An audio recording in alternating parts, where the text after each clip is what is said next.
গোপন সূত্রে পাওয়া তথ্যের ভিত্তিতে অভিযানে নেমে 2 দফায় মোট 8 বাংলাদেশি নাগরিককে গ্রেফতার করেছে এয়ারপোর্ট থানার পুলিশ।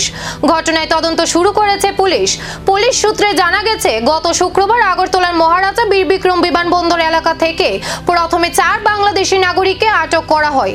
থানায় নিয়ে জিজ্ঞাসাবাদের সময় তাদের কাছ থেকে আরো কয়েকজন বাংলাদেশি রাজ্যে প্রবেশের তথ্য পাওয়া যায় বলে দাবি পুলিশের।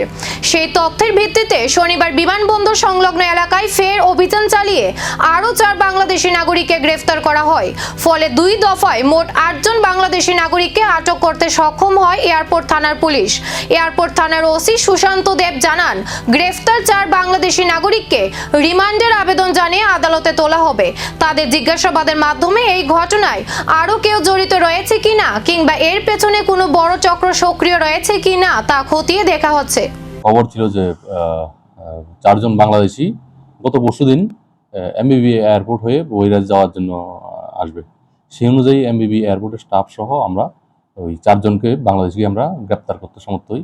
গ্রেপ্তার করে ওদেরকে পুলিশ রিমান্ডে এনে ওদের স্বীকারোক্তি মূলে গতকালকে আরও 4 জনকে আমরা এমবিবি এয়ারপোর্টের এরিয়া থেকে আমরা গ্রেপ্তার করি। গ্রেপ্তার করে আজকে আমরা ওই তাদেরকে মাননীয় আদালতে প্রেরণ করছি 4 জনকে। বাকি 4 জন আমাদের পুলিশ রিমান্ডে আছেন। তো এই তাদেরকে আজকে আমরা 5 দিনের পুলিশ রিমান্ড চেয়ে মাননীয় আদালতে প্রেরণ করছি। মানে 2 দফায় 8 জন কারো 2 দফায় 8 জনকে অ্যারেস্ট করা হয়েছে। মানে প্রাথমিক তদন্ত মানে কোথা থেকে এসেছে কোথায় যাওয়ার জন্য? প্রাথমিক তদন্ত ওরা বহিরাজ্যে যাওয়ার উদ্দেশ্য ছিল, কিন্তু আমরা এখন বাকিগুলি আমরা ইন্টারোগেশন করে দেখছি। কোন পথে এসেছে তারা? এগুলি আমরা দেখছি, ইন্টারোগেশন করলেই পুলিশ রিমান্ডে আসলে এরপর বুঝা যাবে। তার কাছে কিছু পাওয়া গেছে? তাদের পার্সোনাল বিলঙ্গিং ছিল, মোবাইল যেগুলি ছিল এগুলি আমরা সিজ করেছি।